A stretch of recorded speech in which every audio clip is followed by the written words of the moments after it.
Good morning, everyone.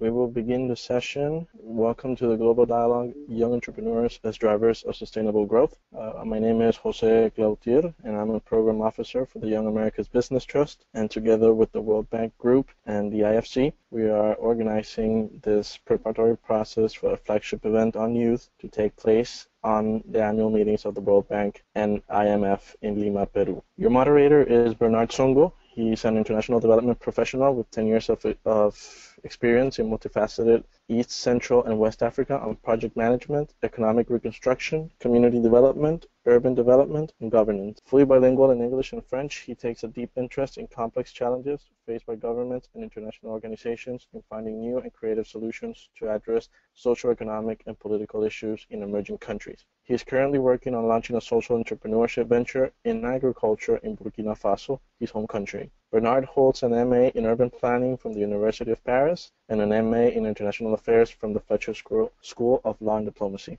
So I welcome Bernard and I welcome everyone. Thank you very much. All right. Thank you, Joseph, for the introduction. I hope everybody can hear me. So I'm Bernard Zongo, and sorry, guys, my voice is a little bit weird because it's 4 a.m. here in Canada. So yeah, but I hope it will get better. Thank you very much for joining us for this global dialogue. I am the moderator, and you will be able to see my screen. So as you have received the emails in the last couple of months, this is the global dialogue, and this is the second session. The first one was in French. The second one today is in English, and we'll have a third one in Spanish. The entire purpose of this dialogue is to prepare for the next annual meeting of the World Bank Group and the IMF in Lima in Peru. The idea is to put forth the agenda for programs and policy that the International Development Agency, teaming with governments, can put forth to support young entrepreneurships.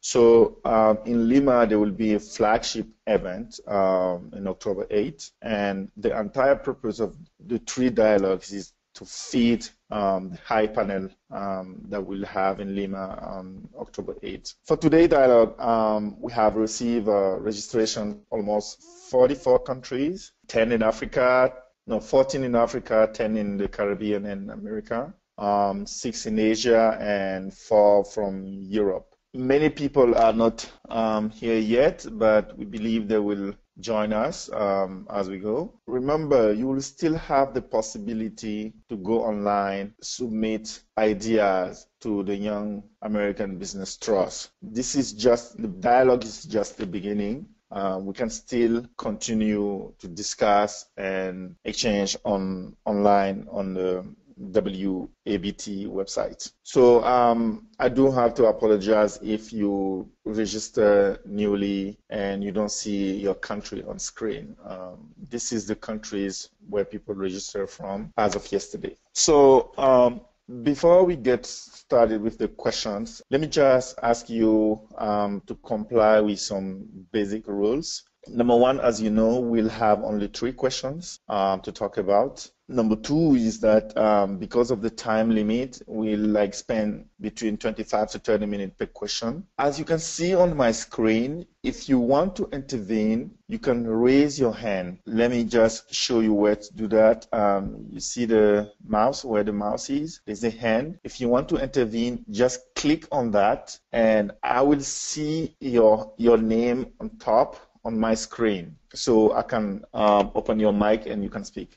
Because it's an online dialogue, only one person will be able to speak at a time. So while I'm speaking, for instance, all the mics, other attendees are not open, so for you to hear my voice clearly. For the sake of allowing everybody to intervene regularly, we will ask you to do everything possible to make your case, make your point within 3 minutes. That will be awesome. And for that, obviously, we'll ask people to go straight to the point. Boom, boom, boom, boom.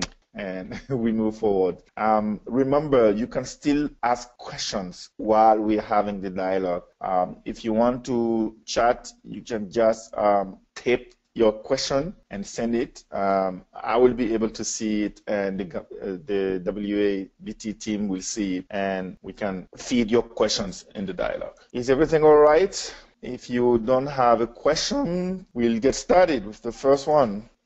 So this is the first question. The idea is to have a kind of big picture of what your government is doing in your country in terms of programs or in terms of policy that allow entrepreneurs to get the idea of the ground. So it will be great if you can be like very specific about the nature of the program or the policy, and give a little bit of detail for other people to intervene. So, yep, that's the first question. And anyone who would like to share his experience or her experience is welcome. So just raise your hand and I can open your mic. Okay, so basically the government is focusing on capacity building.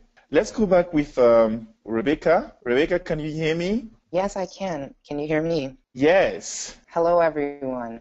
Kamara, unfortunately, I didn't get a chance to hear a little bit about you, so I'm going to start by introducing myself a little bit. I'm calling in from Boston, Massachusetts, and I run a nonprofit called CHES, CHES, which stands for Christian Haitian Entrepreneurial Society. And since 2008, we've been working with entrepreneurs in rural parts of Haiti, and we have been intervening in education and financing small to medium-sized businesses that have the potential to scale. And we have also been coaching and mentoring entrepreneurs. To start to respond to the question posed, while we're not a business in ourselves, we do work with many entrepreneurs. We work with entrepreneurs that we help in rural parts of Haiti. We also work with entrepreneurs that have startups, especially the startups that are based in Haiti, where the main bulk of their operations are there. And a main source of revenue for us is offering these products that we source from Haiti, from these Haitian companies, to our supporters here in the Boston area. So things that I've observed that the government of Haiti has done in supporting foreign investment and business and economic growth in Haiti are initiating initiatives such as the Center for Investors. Also, a way for people to start a business and get it founded all online, and I think within a period of 24 to 48 hours, a business can be started in Haiti via their website. Wow, that's great. And how successful so far for the program? Well, for our programs, I think it's been more successful for the entrepreneurs that we work with whose product we sell here, because most often than not, these are Haitian diaspora. There are also people from other countries that this is helping. Although for the population of entrepreneurs we work with, it doesn't target them so much, and this is an opportunity for enhancing the accessibility of these resources, because there's a lot of data showing that small and medium-sized businesses are key to rising economies. Okay, thank you very much, Rebecca. Just as a reminder, we like people who don't have a mic or who have difficulties with the internet. You can still type your question in the question box, and Jose will read it loud for other people to hear it and provide answers as well. So let's go with Monlo. Another point, just introduce yourself briefly and state your name and where you're calling from, what you're doing. So Monlo, we're listening. Okay, my name is Nda. Munlo is my last name, and I'm calling from Addis Ababa. I'm with a group of entrepreneurs. I'm with a group of entrepreneurs that was brought together by the African Union, and of course, I just have to give a little disclaimer that these are our views, and it's not the views of the African Union per se. We would just it just facilitated our interaction. So what came up when we were discussing was that the main policies that have helped us are those aimed at streamlining business processes. So things such as making it easier to acquire trade licenses and also to register our businesses, and also policies aimed at increasing opportunities for marginalized groups, so such as women, young people, indigenous or black people. However, it must be said that, well, first let me give a few examples. One is that in Kenya, it came up that the government said that 30% of all contracts, government contracts, should be targeted at youth and women. And then also there was an initiative by the Chamber of Commerce to organize networking opportunities for women throughout the country. So those policies have been good, but what has been lacking is implementation. So they are very good policies, but sometimes the general consensus was that implementation has not been great. So with the other one where I talked about 30% of all contracts going to youth and women, we find that only maybe 2.8% have actually gone there. And this is for a couple of reasons. It might be capacity limitations, but also sometimes you get through tribalism, through nepotism, through maybe corruption, you find that there are people who are not youth that are benefiting from this from these programs. And this is not just limited to Kenya, it's just in general that came up. And last thing is that it seems as though the programs aimed at entrepreneurs are more successful when done by the private sector or NGOs, I guess, such as Rebecca's, who talked earlier. And so it might be interesting to look at why that might be. That's our contribution to that answer. Okay, great. Just a follow-up questions. What are your main criteria to assess whether the program or the policy is successful if, like, governments are facing challenges for implementation? What are our main criteria to see if the program is successful? Yeah. I think as youth or as entrepreneurs, you look at it through, you can only look at it, well, tend to look at it through mainly your own lens. So if you hear that there's a certain government policy and you are aware of the impact that they're trying to achieve, but then you realize that it hasn't reached the people they're trying to reach, then I guess for us, even though the policy may be relevant and may be well written, if it doesn't really translate into actions that affect our daily lives, then we consider that policy not really effective for us. Okay, great. Thanks a lot. So anyone else want to intervene? Constantine. Hello, Constantine. Hello, good day. Hey, how are you? I'm good, how are you? Good, we're listening. Okay, I wanted to answer your question, the one that you were talking about. You were asking about the measures of success of government efforts. Yep. As the youth, I think, kind of like what Nda said, we measure it through our own lens. Sorry, where are you calling from? I'm calling from Harare, Zimbabwe. Okay, go ahead. So my response to your question on measures of success is basically through access. Like if government gives a quota for, let's say, 30% of all procurement is done through the youth. Me as an entrepreneur, how easy is it to access such a scheme? And what are the opportunities that are presented on a ground level to the ordinary youth or the ordinary entrepreneur who's on the ground? And has the quota been met? Can government give like an actual breakdown or even an infographic saying we have covered this section of industry, and these are the number of entrepreneurs that have been impacted, and this is the growth that they've had? And one of the biggest indicators, especially in Africa, should be the inclusive economy, where the youth, the marginalized, and especially women are given precedence, and they're actually monitored and they're actually encouraged. There tends to be a lot of lag between policy and actual implementation. So your point is you have two main criteria. The number one is access. How easy is it for young entrepreneurs to have access to the government scheme? And the second one is inclusivity.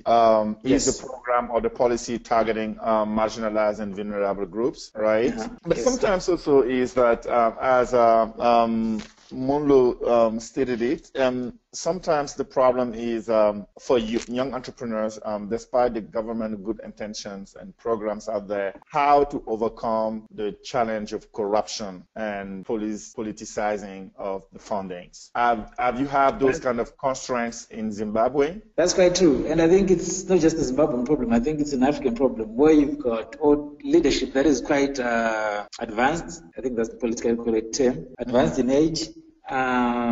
Who are shaken by new ideas. And when they are made by new ideas and they look at opportunity that maybe perhaps these guys can make money, they want in as well. And you have to fork out something to be able to get something. And as a young entrepreneur, I might have a great idea and I might be able to deliver, but I don't have the asking price to bribe. So I get access to get to the level where I need to. But for me to be given the tender or the contract, I have to pay someone, and I don't have it. So corruption is still quite rife. Yeah, I mean, it's a global issue. It's not only an African problem; it's a global issue, and like many other countries are facing the same trouble with their programs targeting youth. Thank you very much for your contribution. Stay online. Okay, let's go back to Rebecca. And well, I'd say that for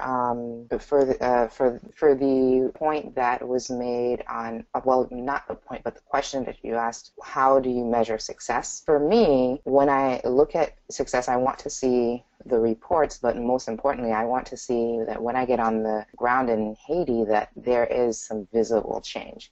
And I can say that the government of Haiti is making some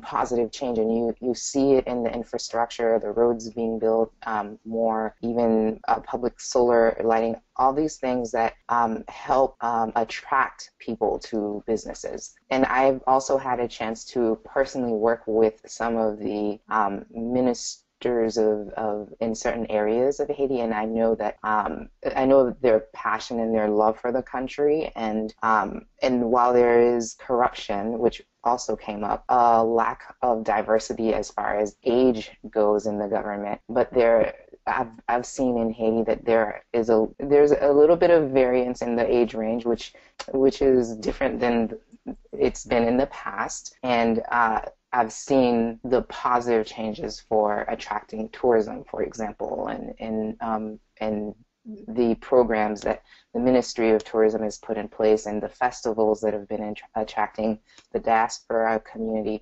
which in turn will help the small and medium enterprises too, because of the pull that the country is, the efforts in pulling people the country's undergoing. Mm-hmm. But then again, you want to see that people are able to sustain certain levels of income, and that their lives change over a sustained period of time through economic development. So that is still where I can say that there needs to be more proof of these policies changing people's lives for the better. Yeah, obviously you're certainly right. As a young entrepreneur, you want to say that the government programs and policies has contributed to better my life in like socioeconomic terms or like in employment terms, etc. I mean, whatever you name it, does it matter to the youth?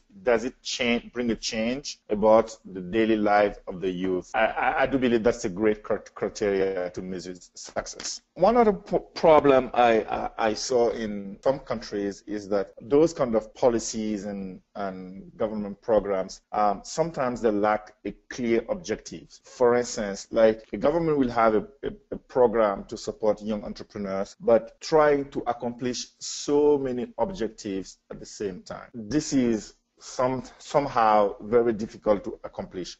For instance, if they want to like provide funding for target socioeconomic issues, resolve unemployment and technology, key objectives in one particular program, it's sometimes confusing for young entrepreneurs. I want to go back also to the question of how to avoid corruption, bribery, or what kind of innovative approaches the young entrepreneurs are finding to go around or to avoid like the politicizing of government fundings available. Are there people who want to share their experience on that front? How do you overcome the difficulties surrounding the access to government programs and policy? All right, let's go back to Kumaraguru. Yeah.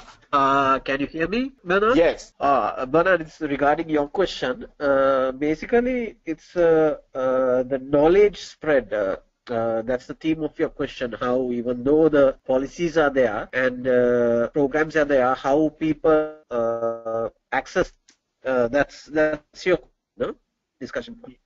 Hello? Yeah, we can hear you. Where you calling from? Yeah, so I'm from Sri Lanka. I represent the organization called Youth Business Sri Lanka. Okay, go ahead. Yes, I think it's more on the communication and how the government plans to reach, basically the policies, basically. Most of the time, the biggest problem you pointed out is the technology and the right method of communication channels are not used to reach the people. So still most of the countries are using traditional methods like it's just put on a paper and they expect people to know. So that's one of the challenges. So whenever good things come, there should be a methodology of the network or a communication strategy, how it should reach. Because now, like everyone is on mobile, smartphone. So I think that kind of technology should be used, and also like the webinars and someone where they can contact people and get like voice messages, auto voicing. So I think the technology will play a crucial role on carrying on any policies and programs of government. I'm talking on much Asian content. So I think technology has a key role to play, especially when it comes to access to knowledge and information. Yeah. As well as ease of doing business also. Okay. Thank you very much. Pardon me? Yeah, that's all from my side. Okay. Thank you very much. Anyone else to intervene before we move to the next question? Constantine? Hi, Bernard. I wanted to support what the gentleman from Sri Lanka just said in terms of technology playing a key role. And also to add to that, it's not just technology, it's how you use technology. You look at what happened in Kenya a few months ago. They used technology, right? They used videos and audio notes to promote the event. But what was really crucial about that was seeing the head of government, Uhuru Kenyatta, doing a video to welcome film producers that were coming to Kenya. So this wasn't just a bill that was passed in Parliament and put in newspapers for people to see that we are supporting entrepreneurs in the film sector. It was actually seeing the head of government saying welcome to international filmmakers, telling them that they've scraped duty on film material being imported into Kenya, telling them that Kenya is open for business. I think government needs to take a personal role and an ownership in actually delivering programs for economic growth and the youth. Because investors, when they come, they want to know how the government feel about foreign investment. As much as a piece of paper might assure them, but hearing it from the horse's mouth is quite critical. Yeah, I do agree with that. In Africa, the continent of the best, it's one of the fast-growing continents in terms of new technology, particularly with regard to telecommunication. So any young entrepreneur doing business in Africa, 1 out of 2, they have a smartphone, particularly in my country, in Burkina Faso. So people have access to smartphone, and I think it will be a very smart move for government to use the medium, the avenue of new technology to spread the message, to let people know that these are the programs out there, and these are the means you can use to have access to that. This can help reach more people and bring also transparency, which is sometimes and somehow one of the biggest hurdle in government programs in Africa. The program will be there, but only a handful of people will be aware, and the rest of the people, the so-called the rest of the people will not even have a clue of what's going on. So I do agree with your point. Communication and technology is the very smart way to move forward. So let's just wrap up this first question and try to move to the next one. Basically, I think the way the conversation is moving forward is about capacity building. Many governments are intervening in supporting young entrepreneurs in capacity building skills in order to implement the business ideas. Another avenue is how to streamline the business process and and also about inclusivity and put out policy out there to increase the opportunities for vulnerable and marginalized groups, particularly in Africa. I think also we discussed about the big hurdle in terms of how to, what kind of barriers governments are facing to have successful programs. And some of them are like corruption, politics. When politics invites itself in government programs, it's a big challenge. And a way to overcome them is to use technology and communication to spread the message and bring in transparency. Great. Let's move on to the second question. Sorry, Bernard, before we move on, I just wanted to read the input of Felicia Chang, who we couldn't, her microphone was not working. So I'll just read what she wrote. Go ahead. Felicia Chang from Trinidad and Tobago said, "My partner and I had a company that tells life stories for 3 years. We have operated without government support until very recently. The Trinidad and Tobago government has quite a few policies, programs, and buddies, such as the Caribbean Industrial Research Institute Integrated Business Incubation System, set up to support entrepreneurs. They support skill/capacity building and funding, grants and low interest funds, administrative support, legal, setting up business, etc. While quite extensive and going in the right direction, they are often not that well implemented in our experience. They can also be quite redundant. We recently were awarded the Ideas to Innovation Award, and that has been good so far. The program provides both funding and support, and we are very happy with the help to date." That was Felicia's input. Thank you. Okay, so funding. Funding is key. Great. Let's move on to the next question. What kind of specific experience has trigger some kind of desire to shape your philosophy in terms of entrepreneurship? More important, newcomers. So again, raise your hand and I will be able to open your mic and you can contribute. Okay, let's go back to Rebecca. Hello, Rebecca. Hello. Yes. Hello. Yeah, we can hear you. Okay. Well, my response to that question is that I think that it's perseverance and resourcefulness that shapes my philosophy of entrepreneurship. The entrepreneurs that I've worked with a lot of times, and most entrepreneurs worldwide don't have access to venture capital funding or government backing and whatnot, but they have a dream, they have this idea, and they figure out a way to get it off the ground, and they don't accept obstacles in their way. So they find a way to conquer them, circumvent them, their resourcefulness. So that's what I'd say is my entrepreneurial philosophy. Perseverance. Yes. Great. Anyone else? Mr. Ezekiel. Ezekiel, can you hear me? Yes, I'm hearing you. Hello. Okay, we're listening to you. Good morning, everybody. This is Ezekiel speaking from DC, but originally from Burkina Faso. Okay. Okay. So my entrepreneurial philosophy is patience. Patience because for me, I mean, everything comes about patience. Mm-hmm. When you are patient for entrepreneur, you can overcome all the difficulties. I mean, you can go through many experiences, but without patience, you cannot go further away. I mean, you have a goal, and you have this passion that drives you, and you can go through all those problems and times, and you can already have this idea to overcome and to succeed. And for me, I mean, from my experience, this has been very important for me to succeed as an entrepreneur. I mean, I've started creating business when I was in school. I mean, my big business just after university.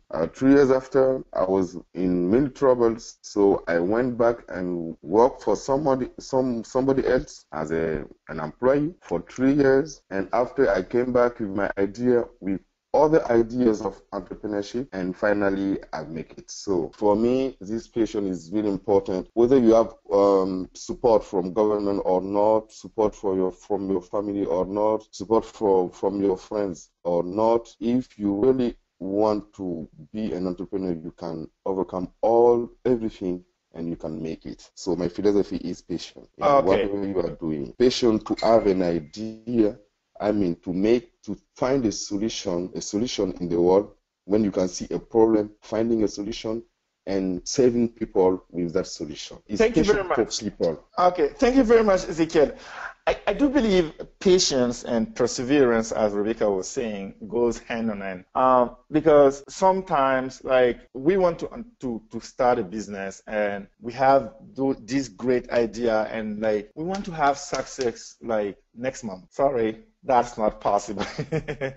In so many countries, like, you have to overcome so many barriers to start your business. And if you're not perseverant, if you don't have patience, it will be very, very difficult. Unless someone wants to challenge the two views. Munlo, what do you have to say about patience and perseverance? Oh, hello. Yes, when I put up the hand, I just wanted to share our group's responses that had come up in our discussion. Okay.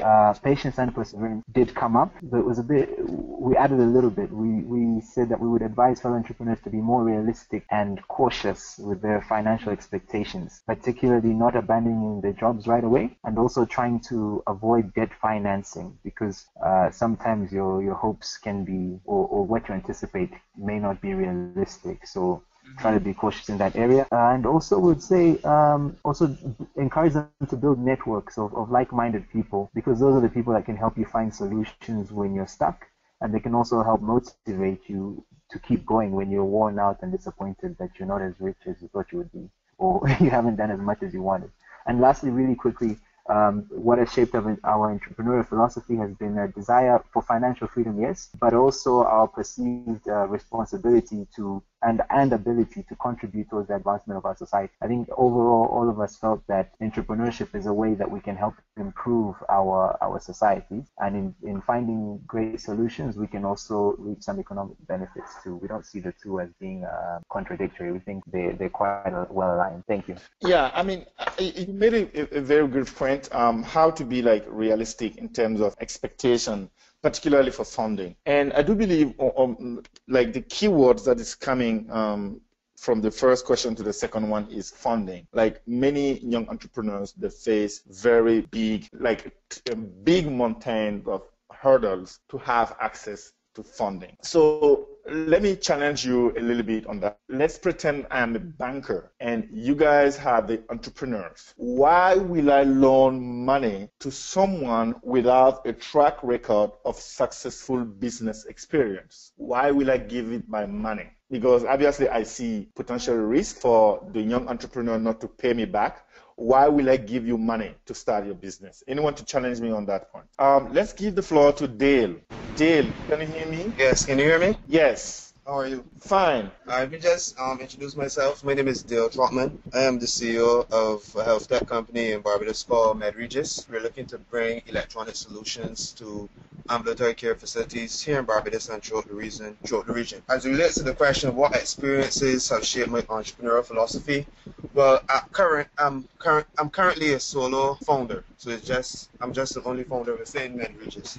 And I find that a lot of, especially when you look at accelerators and incubators and investors, not all of them, but a good few of them don't really consider solo founders. But the same way I say that people say you have to have a co-founder, because if you look, it goes down to determination. It's not, to me, it's not really if it's 1, 2, or 10 people. It's how determined the person is to getting the company started, and that to me has been driving my philosophy and my experiences to get MedRegis off the ground. Because at the end of the day, you could have 2 people and they're not determined, it's not going to succeed.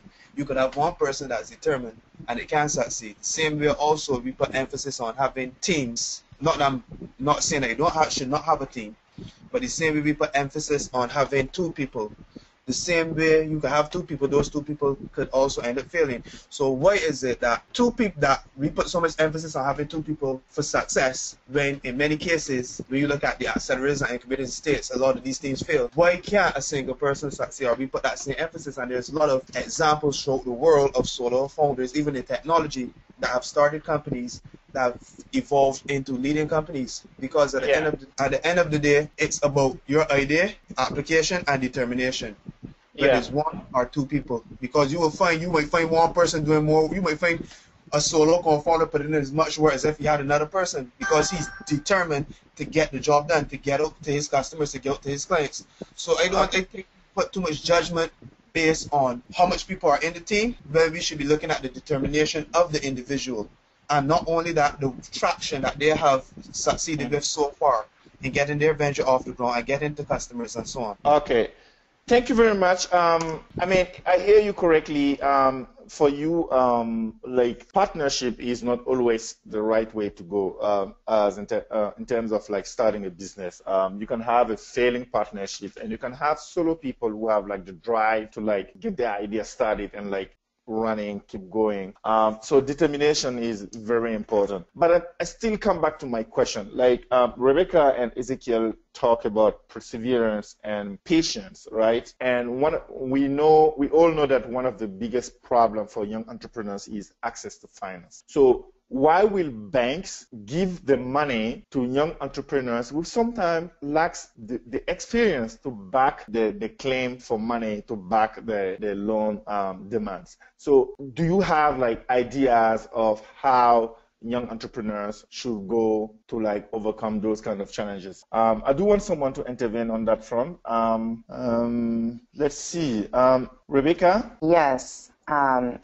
Well, I think the biggest thing that entrepreneurs need to do is they can set a track record. And I remember reading somewhere, it's you start from business to business. So you can start something very small, call it suppose it's a lemon stand. You start something with a small amount of resource, grow it, and then you can close that enterprise up and invest it into something else. And for chess, I can say in our fundraising, I remember the days when we started selling chocolate to raise some money to get our mission started, and then we graduated into scarves that raised some more money, and then now we've graduated into other products that are giving us some more money. And we've gone after the grants and whatnot, and we still find it difficult to get people to open doors to what we're trying to do as far as funding, but it's fine because it's exciting to us that we can find other businesses to get ourselves into to raise the money for the programming that we provide in Haiti. And I just say it's that persistence again, and just starting small, not being afraid to start small, and build the reputation for yourself, and then be able to show that to financiers, and they will eventually support you. And I think it's also networks as well. You do have to put yourself out there in a way, so that means go to the conferences where these people will be. It may cost you some, but it's worth to put yourself before them in a way, like present yourself and present your ideas, and it may not be that first time you attend, it may be the second time, and continue to build your network and build your reputation so that people that have access to them will at some point in the future speak on your behalf. Okay, so I will pick up one key point you said. Do not be afraid to start small. Sometimes we have a great idea, but the best way to go is to start at a small scale and progressively scale it up, right? And I find it interesting also your experience of like moving from business to business. Start business A to land on business B in order to achieve business C. That's a great, wonderful way to go. Again, if you're not patient, James, can you hear me? Can you hear me? Yes, I can. Morning, everybody. I was just sharing in terms of, to answer your question, one, I want to believe that having a well-written business plan goes a very long way in terms of financing. As a president of my former credit union, I would have seen a lot of business plans come in from a lot of young, and even not just young, but even existing entrepreneurs who are trying to either refinance or even get started up. And the problem is that a lot of them don't have well-written plans as to how, for example, is the credit union going to get its money back, or why should we give them the money to begin with? To add to that, in terms of the advice that I would give, the topic we're talking on, I mentioned in the chat that for example, not all businesses for everyone, in that some people go into business for different reasons. Some going to make money, be their own boss, some want free time, and sometimes the businesses that you may start up or you may like may not be necessarily be the best fit for you. And just the advice to entrepreneurs, nothing is wrong with closing down a business unless they're starting. Because I used to have a business where I was selling phones, made tons of money, but the problem was that it was just taking up too much of my time. Every 2 minutes I was on call, people wanted something every minute, and it was just too much for me, and it wasn't necessarily the right match for what I was looking for in terms of entrepreneurship. So I ended up wrapping that up, even though it was profitable and successful. I ended up starting up another marketing business that gave me more free time to do what I actually wanted to do, which was why I started business in the first place. I wanted to have more free time. Okay, I hear you. And one of your points is not all business are for everyone. The problem I often see also is that people don't carefully assess the reason why they want to start it. In some area, in some part of the world, it may be a problem of survival. We want to escape poverty or want to escape unemployment. So we're ready to start anything that can help us overcome the daily hurdle of our lives. So it's really challenging to for instance, in my country, Burkina Faso, at the beginning of the telephone, the smartphone, the telecommunication, so many young made a lot of money and started business in telecommunication. But they won't say, this is not right for me because it's bringing them money. So I just want to say that sometimes survival strategy can lead us to take on anything as long as we can make ends meet or we can have money. But you made a very good point in terms of having a comprehensive and clear writing business plan. Ezekiel, can you hear me? Yes, I'm hearing. Yes. I had 2 points, but yes, really the first was the last one is on the quality of the business plan. Really, I mean, many business plans are not well written. Well written, that means you really have a business plan, because it's a terms of, a matter of perspective. We are talking about future. That means it's not reality now. When we are talking about future, we need to have good plan.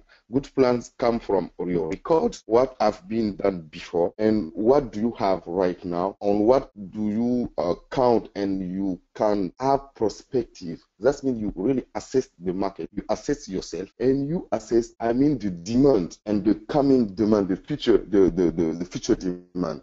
So you can have a kind of a good stream of what's coming on, and you can convince someone else. But the matter is convincing, and this is the heart of entrepreneurship. We are not talking about investing. We are talking about entrepreneurship. Entrepreneurship means you don't have money, right? That's fine. You don't have money. You are an entrepreneur, but you have to get that money. So in order to get that money, you gotta have a good business plan. You gotta have assess yourself, your business, and the solution you want to provide, so you can really convince someone else. If you cannot convince someone else, that means maybe there's something wrong with your idea or your project or yourself. Okay. So, and I just want to tell you, starting a little is starting small is very good idea. You can have a prototype of your business. I can just talk about one business in my country, in Bobo-Dioulasso. So the guy just started with a hotel of 10 rooms, and after buying the place around the hotel and go to 30 rooms, and now it's 70 rooms, and it's a quite big hotel, but starting from 10 rooms, now 70 rooms. So starting small and growing. The key word here is growing. Yes, growing. Good business plan. Yes, assess everything in order to have a better plan, and start small and growing. Okay, we'll succeed. Thank you very much. I hear you, Ezekiel and James. You talk about the necessity to have a well-written business plan, but keep in mind also that many people across the globe, quote unquote, they're illiterate, or they will have very big language barrier to write a business plan and to submit it to a banker in the formal sector. So many young entrepreneurs across Africa are intervening in the informal sector, and more often those people don't have access to, or they can't write their own business plan. So that's a very big challenge. So I don't know if anyone has like an idea to address that. I want to go back to Jose. Do you have questions?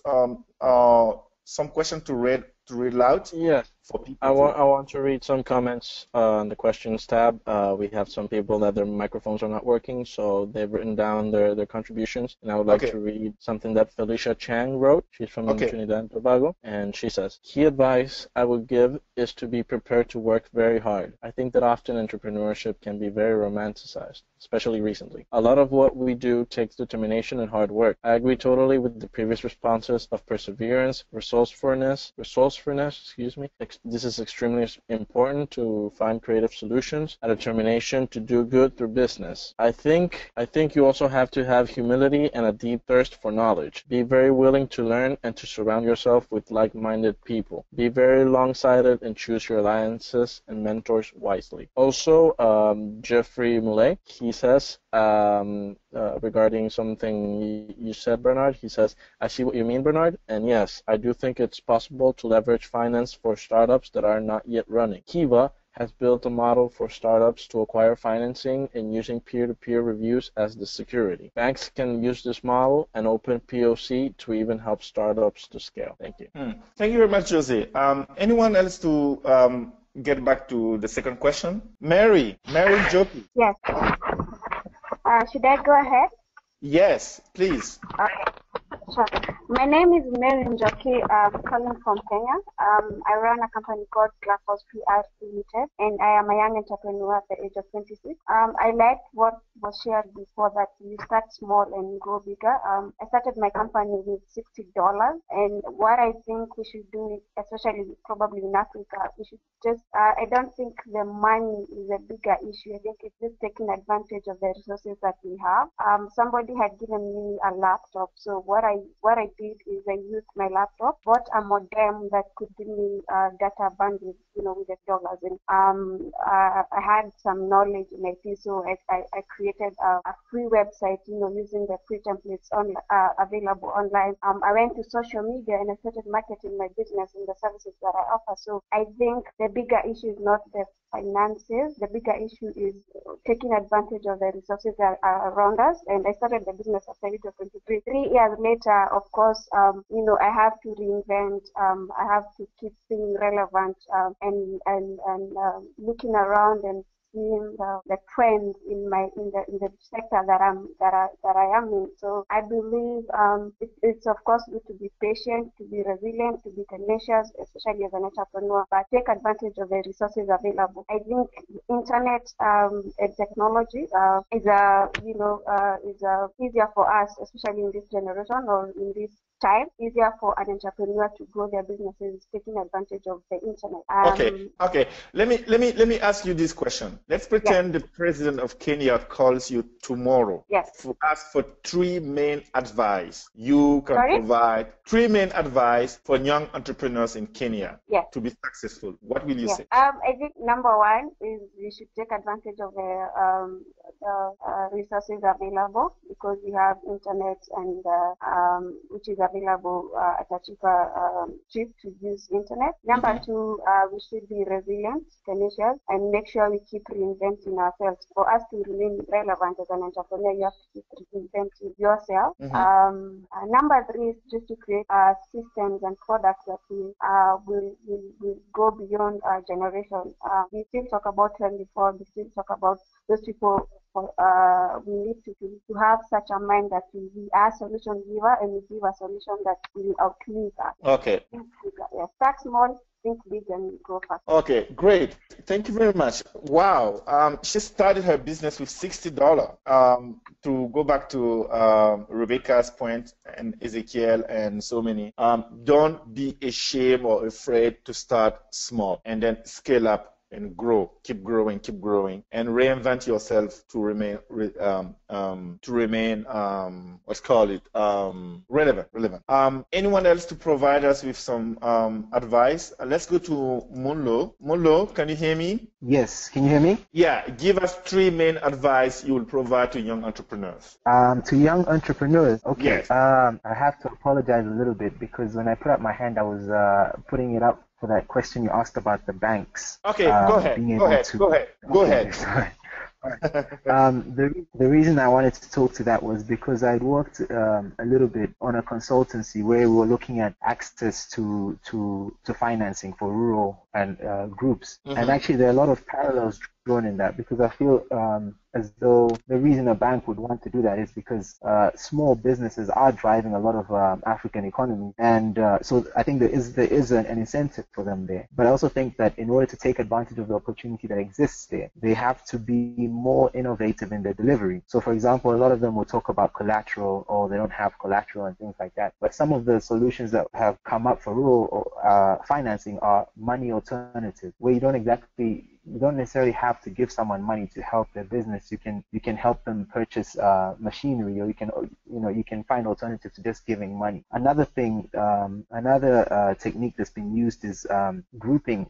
They used to have women groups in the rural areas where these women would self-select a group, and they would apply as a group. And like most people have said, you start off small. You start off with a small grant, and then you allow them to build a sort of a credit history through that group. And I think that the nice thing with allowing people to self-select is you get like-minded people. So you get young entrepreneurs that are like-minded to have a group and have that collective responsibility, where it's not just the burden of the bank to follow up, but they also holding each other accountable. I think that's another option. And also, I think it has to be holistic. Don't just give money away, but also you can support young entrepreneurs by providing mentorship and business trainings to ensure to increase your own chances of getting your investment back. And then last point, just really quickly, is we were talking about people that are in entrepreneurship to survive. And the thing that came up that's not as nice as would like to be, but I think you also have to recognize between those people that you can provide loans to and there's people that you can't. So what ended up happening is people tried to give loans to as many people as possible, but you do have to be you have to be critical. You have to look at the person's potential to pay back, because there's some people, if they're trying to survive, what they need is a grant. They don't need a loan, because they just they're not at that stage yet where they can focus on trying to earn a living and repay back a loan. Most likely that it'll be very hard for them to pay it back. So those are just some of the points I wanted to raise. Yeah. Great. Those are wonderful alternative to innovative collaterals, because more often again, number one issue is funding, and so many young entrepreneurs doesn't have key success history to back the loan claim. So you came up with some really innovative collateral, and I want to ask if there are people out there who want to share also innovative or alternative collateral. Let's go back to our friend of Sri Lanka, Kamaraguru. What say you? Hi, Murder. Can you hear We're me? listening. Yes. Yeah. I just put the hands for the three advisors on what you asked before.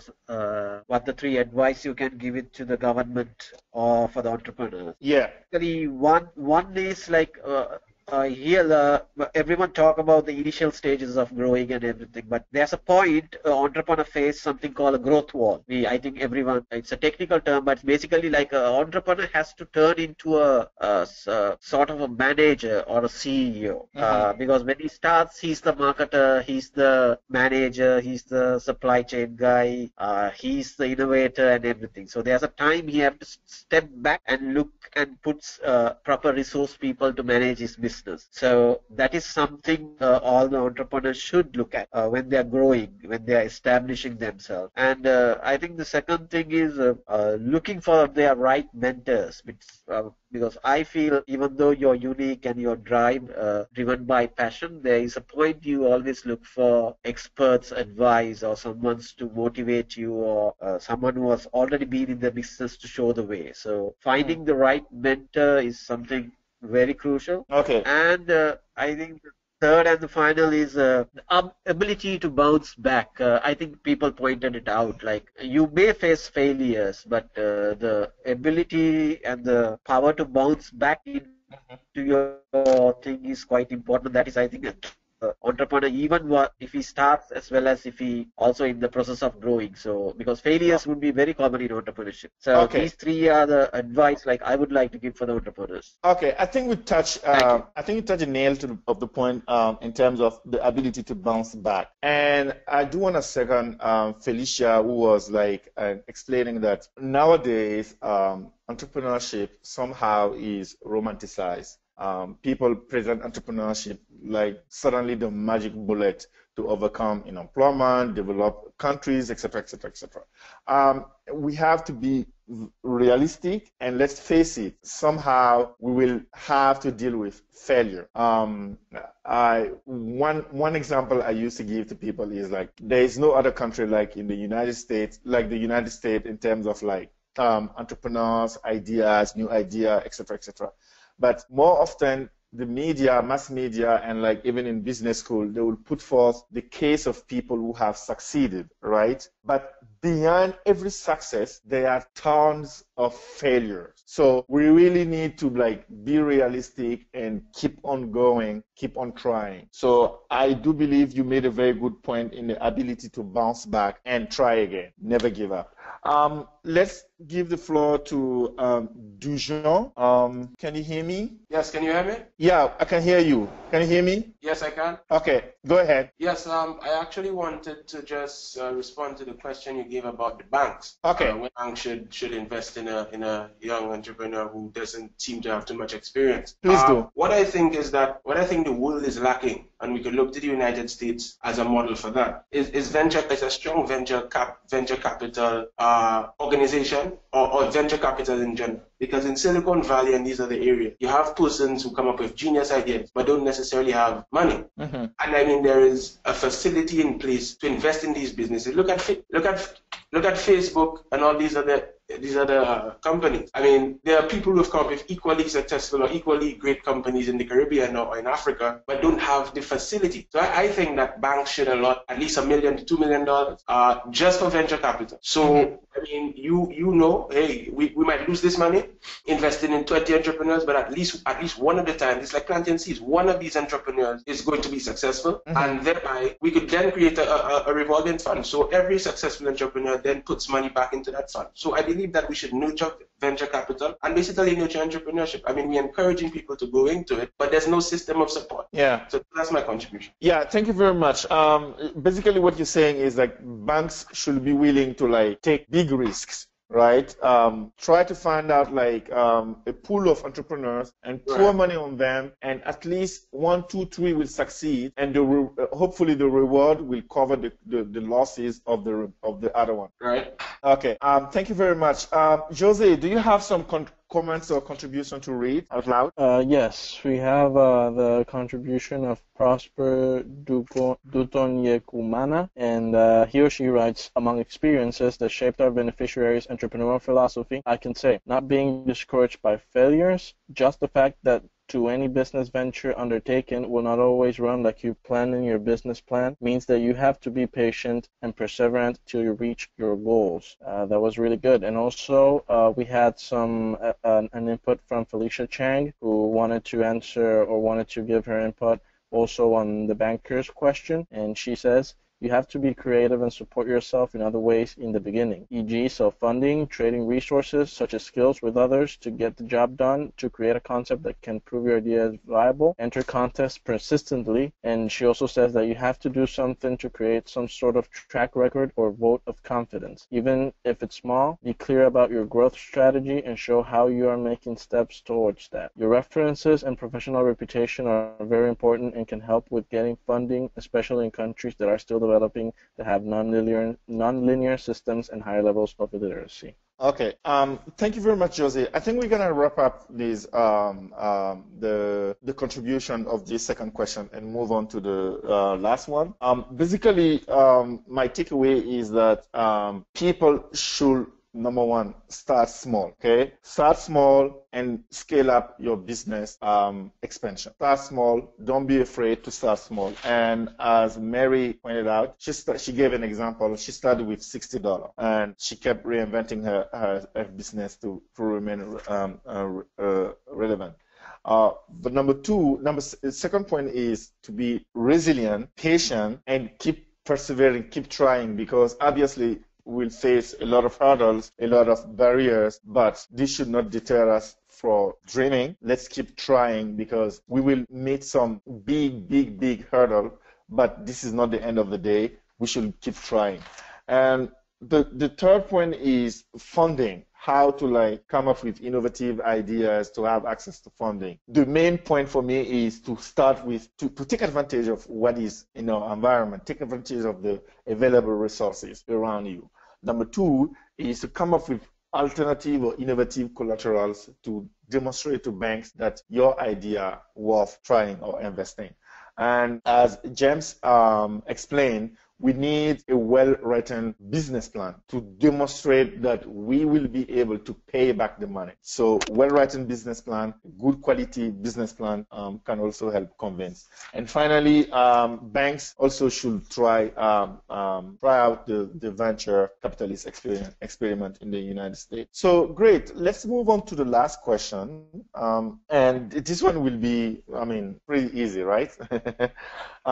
So what kind of contribution young entrepreneurs can bring to prosperity and growth in your country? I want, it will help us if you can be very specific in terms of the nature of the contribution. So yeah, as always, let's give the floor to Rebecca. Rebecca, can you hear me? Okay, thanks. I really think that entrepreneurs can contribute to growth and shared prosperity, which I really like the way the question is phrased, shared prosperity, because it's important that entrepreneurs, especially the young generation, our generation, are looking to start conscious businesses. And when I say conscious business, that means businesses that have a purpose. And I think it was Ezekiel that talked about solving problems. So we want to and I think it was also, other than Ezekiel, it was Munlo, I believe, that talked about serving society through the businesses, because our businesses really do need to look for the problems and solve these problems viably, and then while solving these problems viably, providing value for multiple stakeholders and not just looking at one stakeholder, which is in the recent decades has been just the shareholder. We need to make sure we're prospering everyone, which includes the employees, the customers, the communities. Everyone's getting a value from what we're offering, and by looking to provide value for everyone, I think that's the best way that we can contribute. Okay, so basically, you want the main contribution you see is like new businesses should focus on rewarding multiple stakeholders, and not only focus on shareholders, but focus on government, environmentalists, and employees, and society, community, all the stream of stakeholders who have a say in the business, right? Yes. Anyone to challenge Rebecca on that? Mary? For me, I just wanted to give a straight answer. I think we are contributing in that we are able to meet one of the post-millennium goals, that is the elimination of poverty, by creating more jobs and empowering people in the community. So poverty alleviation and employment. Yeah. Okay, thanks a lot. Let's give the floor to Dijon. Dijon? Yeah, now we can hear you. Yes, I actually didn't raise my hand up for this one, but... Oh, okay. Sorry then. No, that's fine. How can young entrepreneurs contribute to growth and prosperity in a lot of, as somebody said earlier, a lot of economic development and coming out of recessions have been driven by small businesses. So we know how they contribute.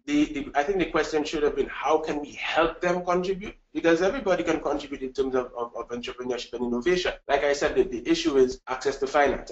Some industries have lower barriers to entry than others. So whereas the young lady who spoke about Kenya could have started a business with $60, that's one type of business. But there are persons who have, let's say, who want to go into outcare patient, an outcare patient center, or something of the sort. You can't start that with $60. You need outside investors, and it may be a genius idea. But at that point, the problem would be access to finance and venture capital. Thank you. Yeah, that's a great point. Not all businesses can start with small amount of money, right? In terms of investment.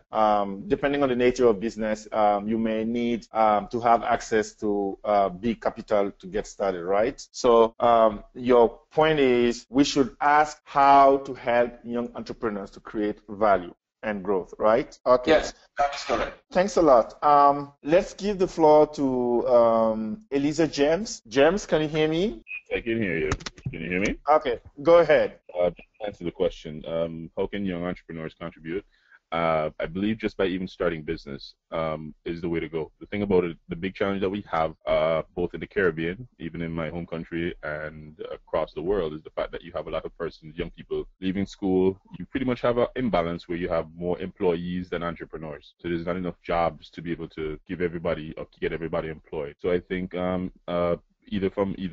in terms of helping young entrepreneurs, we need to probably look at implementing both the issue with venture capitalism and also even teaching entrepreneurship in the classroom, so that at least when you, because in our region, what tends to happen in the education system, you're taught to go to school, get an education so you can get a good job that pays you a lot of money, and a lot of people are coming out into the real world realizing that that isn't quite the the white picket fence as it is. And so I think what needs to happen is that there needs to be a drive or push in terms of the curriculum or in the education system, just to prepare young people to understand that starting jobs or starting up businesses is a viable opportunity for employment for themselves, and at the same time providing employment for other young people and other people altogether across the world. So in terms of being able to contribute, I think we need to nurture and again put in place the support systems as the previous speakers spoke about, like the venture capitalism, the support for writing business plans, etc., so that young people can actually just start businesses to begin with. Because once we start having more businesses, more ideas being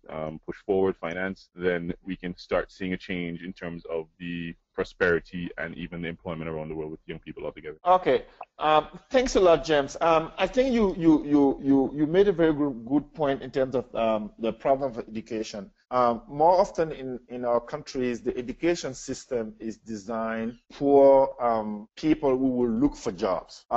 The curriculum is not designed to teach people how to create business, how to start their own business idea. So that is a fundamental macro or policy problem to fix. And it will be great if countries can start thinking of introducing business courses, maybe at the high school level or at the university level. Train people to create also businesses as opposed to look for jobs. Thanks a lot, James, for this contribution.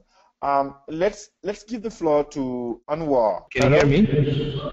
Yes. Hi. Okay. I think my 2 cents to this conversation is, putting the spotlight on the young entrepreneurs is key. I think a lot of the conversation is referring to how, we can help young entrepreneurs. How can we change the policy and curriculum? But also, I believe, having such a huge number of young population, not just in Bangladesh, but also across the world, I think they're the future. They're the actors and leaders of the community, and they're the agents of change. So I think, they already have been looking into our most pressing challenges of the time, problems around, access to education, access to health, access to quality, for example, social protection like... Hello?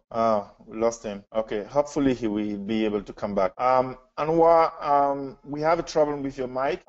Please write your contribution to the question box and Jose will read it for us.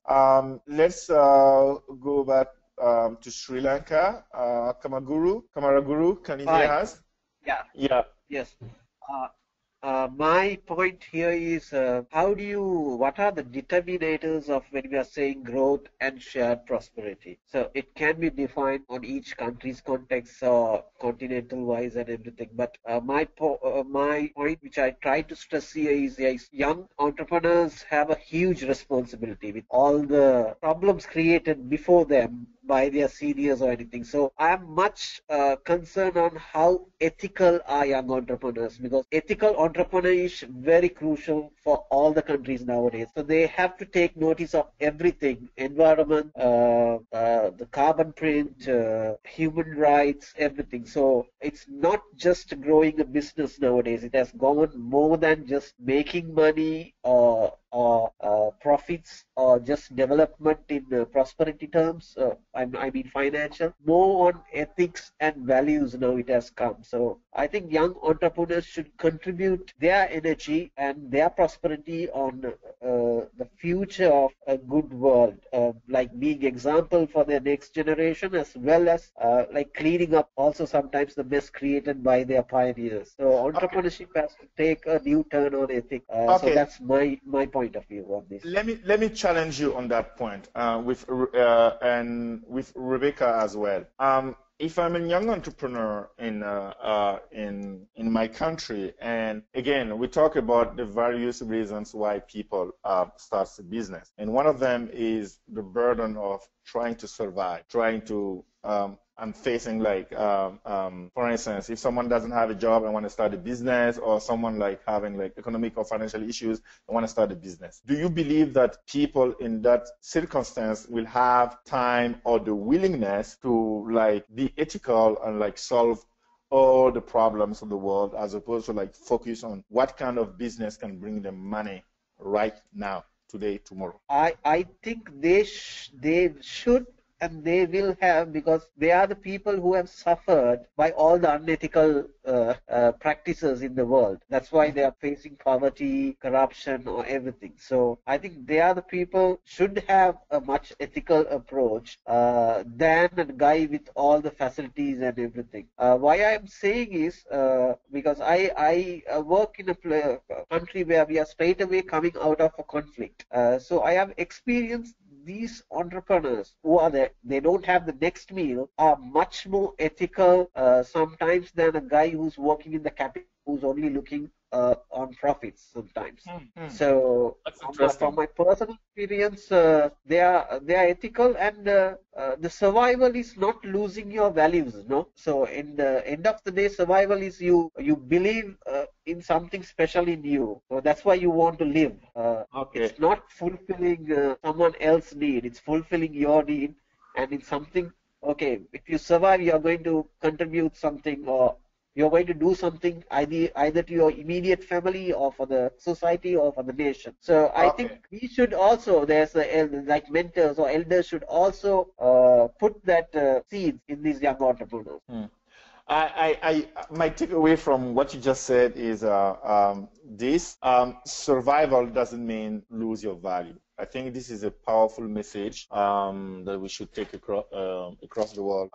Anyone else? Jose, do you have a contribution or questions to ask from the question? Yes, of course. We have two contributions. The first one is from Felicia Chang from Trinidad and Tobago, and she says, I think a huge potential contribution is philosophical, to show that we can do good business. We can make profit by doing good. Every aspect of your business should be with the goal to do good, not just your final product. We need to design businesses that build local capacity, are environmentally friendly, socially conscious, etc. at every level, from the way you manage your staff to the way you create your product. We started our business with $0, the desire to tell indigenous stories. Almost as a stroke of luck, we worked with a friend who was in film school, and that film made it to the Trinidad and Tobago Film Festival. We try our best to always use resources that are local or support other small businesses. E.g., our other director is Ugandan, and we just recently used handcrafted banana paper from a small community in northern Uganda for our packaging. It is not always the easiest path, but I think if many young entrepreneurs fully integrate these sorts of perspectives as they build their businesses, we can change our world dramatically for the better. That was a great input from Felicia, and I would also like to mention the contribution from Prosper Tuton Yekulmana, and he says, my name is Prosper, I work for Youth Employment Systems in Rwanda, and he says young entrepreneurs should willingly pay taxes when their businesses are successful. This will reduce social inequality and contribute to growth and shared prosperity. Governments should also put in place incentives to help startups, and for example, tax holidays. And he also says young entrepreneurs should develop and implement businesses that can employ as much people as possible. Youth, women, PWDs included. Thanks. Okay, thanks a lot, Jose.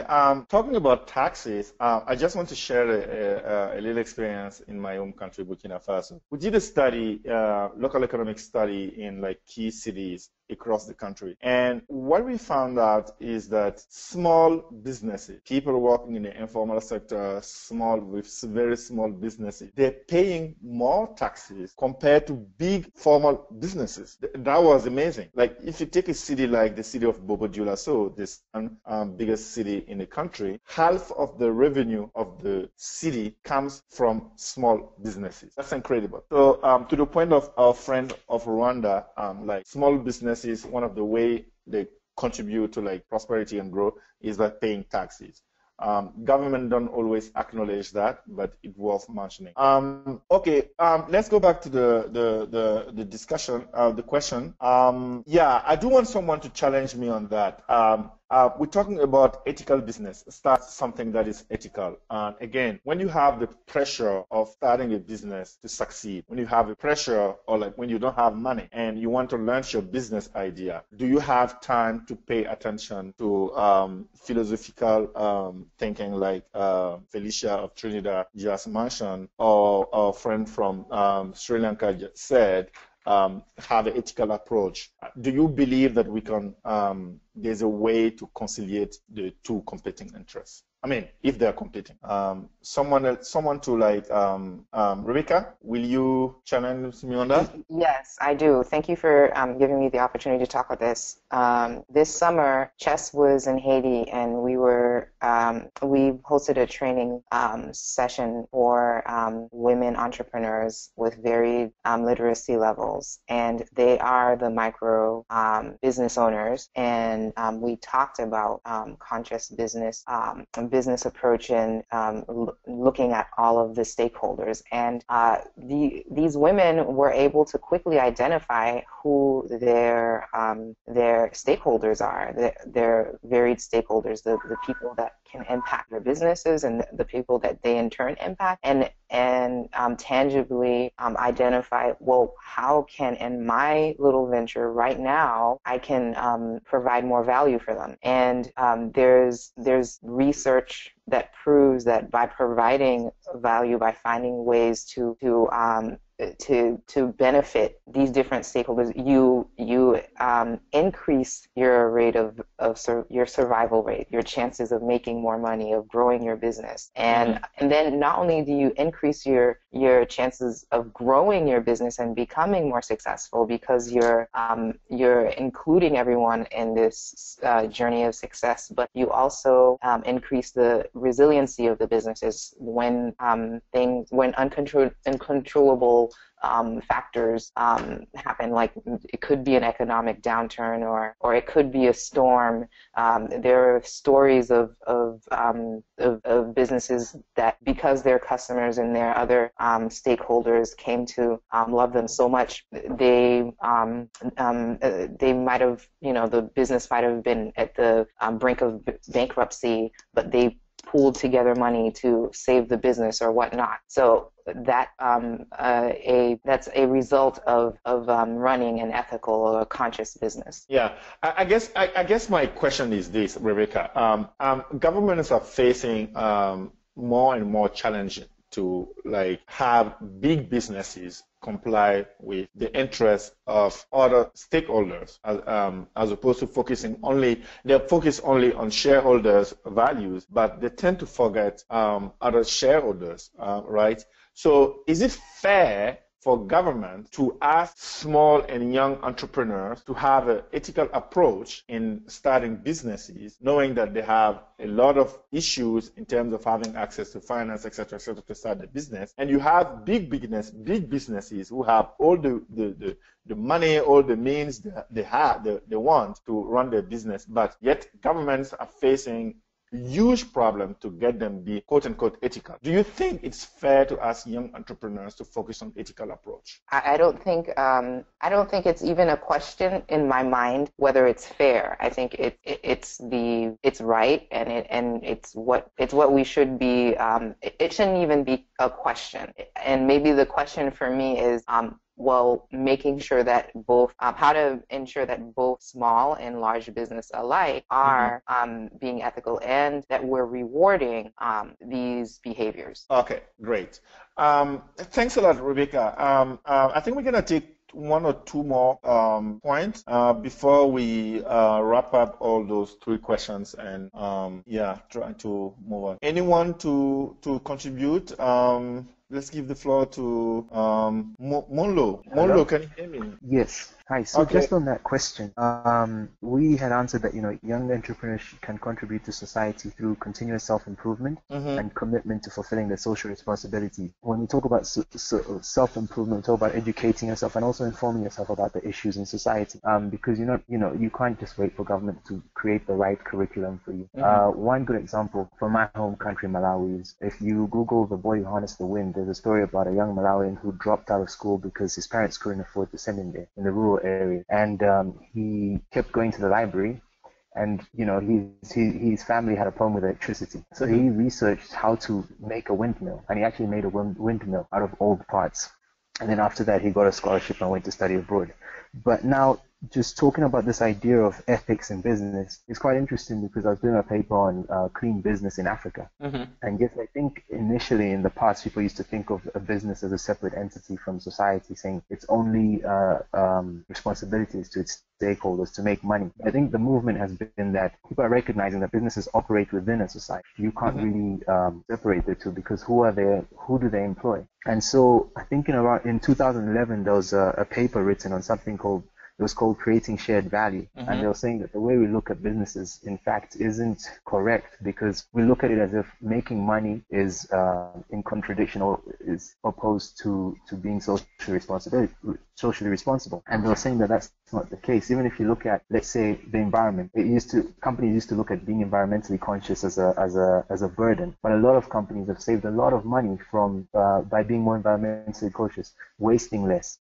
One specific example they gave was Walmart. They said they saved around $200 million by changing their routing systems to reduce the amount of carbon emission and reducing their package. So I think we have to look at it long term. I think if you talk about, you have to be ethical in business, because in the long run, those costs are there. Those costs don't go anywhere. And if businesses are doing things to help the communities, to help spread education, to help spread opportunities, then they have a better workforce, they have better customers. And this is especially true in Africa, because they talk about a growing middle class. So the growing markets of the world are coming from developing countries. If you don't empower those communities, then you're reducing your own market. So I think there's a strong link between ethics and business, and it's almost a mistake to separate the two. Okay. Thanks a lot for this wonderful contribution. You raised the point of the share value approach proposed by Michael Porter on how to run business successfully. And you made a wonderful point saying that business is not a separate entity of society. And so the need to focus on ethical approach still remain valid. Okay, I think we will take one more person and then we'll wrap up. Mary, do you want to say something? Mary? Yes, sure. Okay. Just to conclude, go ahead. Yeah, we're listening to you. Okay. Just to conclude, number one, I just wanted to mention that I think the biggest challenge for entrepreneurs is to get to the market. And what I meant that, I started my business with $60 because I could be able to reach to the market using the internet, and where I am 3 years later, when I want to expand, of course I need funding. But when you approach the bank or the investor or, whoever you approach, they want to see a track record. So I think as entrepreneurs, we need to create that either track record and to show them what's done by yourself, before they can trust you with the funds that you need. The other thing in Kenya, when you start your business, they usually exempt you from paying taxes in the first year. So they give you a certificate from the Kenya Revenue Authority, which says you're exempted from tax. So I don't know about other countries, but in Kenya, we are given that certificate. Yeah. That's wonderful. It's a kind of tax credit, right? Yes. Yeah. Okay, great. Jose, do you have some comments or questions? Well, we have some really interesting points of view and inputs. What I would like this time is to invite everyone to share not only their inputs but also pictures of them of their participation. They can take pictures of themselves and have participating, and you can send it to us, because we will take all this material and compile it into a video that we will be showing at the annual meetings in Peru. So one would be if you could share with us at our YABT, which is info@yabt.net, and you can send your pictures there. Or you can also please send us videos of you talking about the questions, and this should be a short video, 1 or 2 minutes, it's enough, about you talking about these questions and giving your opinion about these. And we will take this material and the World Bank will edit it into a video that we will show at the annual meetings. So regarding the video, it would be great if you could upload it to Vimeo. This is a web page that's similar to YouTube, but it's called Vimeo. That's Vimeo.com. And if you can upload that and send us the link at our email as well, at info@yabt.net, that would be great, because we can download that video and we can compile it into this video that we will show at the annual meetings of the World Bank and IMF in Peru. That will be all. Okay, great. Thanks a lot, Jose. I think we're going to try to wrap up a little bit this conversation. Before I ask everyone if they have like some last comment to make, I think the most important point today is to have an ethical approach on starting a business. There are so many reasons for that, but yes, I try to play the devil advocate, but we cannot escape the fact that businesses are not separate entity of society. If we really want to create a shared value for the rest for the society, we absolutely need to take an ethical approach on how we are designing our business ideas and how we are running our businesses. This is one of the biggest takeaway for this third question. Another key point also is education. How government should consider introducing business courses at the early stage of the education process to allow young entrepreneurs, to allow young people to not only at the end of the education not only to look for jobs, but to also be able to create jobs. I think this is one missing point in the education system in so many countries. A final point also is taxes. Small businesses are contributing by paying taxes, and government also should empower young entrepreneurs at the beginning of the business venture with tax credit or tax break, I don't know, something like that, to allow them to get started and to be able to pay taxes down the road. So this is the final part of the conversation, and I want everyone to tell us 1 or 2 points in general about young entrepreneurship, or if you have key recommendation for the Young American Business Trust for the final report. What will you say? Are there key points that you have in art that you haven't voiced so far that you want to let us know? So let's start with Dijon. Dijon, yes. Do you have a key recommendation, conclusion, something else to say? Yes, I do. I would like to first commend everybody who gave their points, and the recommendation really is that we have a follow-up to this event, and that all parties involved could, of course, take notes, because I learned a lot from let's say, cultural differences in Kenya and other parts of the world as well. So I think that really and truly we should, moving forward, take all the notes down and plot the way forward with this new information that we've gotten and put it into practice. Okay, great. Who else? Mary? Mary? I think, yes. My conclusion would be, I think the government should make sure they implement the policies and the programs that they put up. Okay, they are already there. They seem to be working, but there's no impact at the ground where the entrepreneur is. We need to come up with a solution for that. Okay. That's it. Thanks a lot. Like they say in Kenya, Hakuna Matata, right? Anyone else? Again, this is the okay. Badin. Yeah. Hello? Yeah, we can hear you. Okay. I have been listening to the conference, and then I think right now we are making some conclusion. I would like to say then my advice to young entrepreneurs is to try to create something new and innovative and make a lot of social where social can generate income for them. It's my recommendation to the young entrepreneur to make something great in sharing economic growth in the soft countries. And then I think it's very interesting, this conference. I have been listening to the attendees. Then I congratulate the YAP staff for this, and I hope I will participate better in the next conference. I have been just listening to the attendees, and I congratulate you too for your presentation. Okay. Okay. Thanks a lot. So basically, you want people to focus on income generation. Yeah, right? Yeah, but by creating something new, something innovative, and make a lot of social with it. Okay. With your business, you make social and you solve problems. You make money, right? You are solving problems. You see? Okay, innovation to solve problem. Yeah, solve problem and make money by resolving problems. Okay, great. Thanks a lot.